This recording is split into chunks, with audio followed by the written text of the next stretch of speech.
আসসালামু আলাইকুম। সময় টেলিভিশনের অনলাইন ভার্সন থেকে পড়ছি। প্রাথমিক বৃত্তি পরীক্ষার নীতিমালা প্রকাশ, কারা অংশ নিতে পারবে।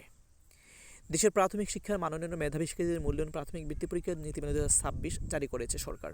নতুন নীতিমালার অধীনে ২০২৫ সালের বৃত্তি পরীক্ষা অনুষ্ঠিত হবে। সোমবার ৯ মার্চ প্রাথমিক গণশিক্ষা অধিদপ্তরের ওয়েবসাইটে এই নীতিমালা প্রকাশিত করা হয়।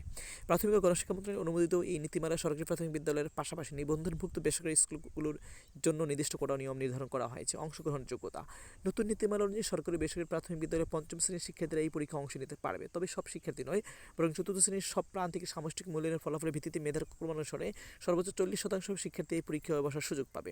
সব সরকারি প্রাথমিক বিদ্যালয়ের জন্য এই পরীক্ষা অংশগ্রহণ বাধ্যতামূলক করা হয়েছে। পরীক্ষার বিষয় ও নম্বর বিভাজন, সকাল ১০টা থেকে দুপুর ১২:৩০ পর্যন্ত মোট ২.৫ ঘন্টার এই পরীক্ষা অনুষ্ঠিত হবে ৪০০ নম্বরের উপর। তবে বিশেষ চাহিদা সম্পন্ন পরীক্ষার্থীরা অতিরিক্ত ৩০ মিনিট সময় পাবে।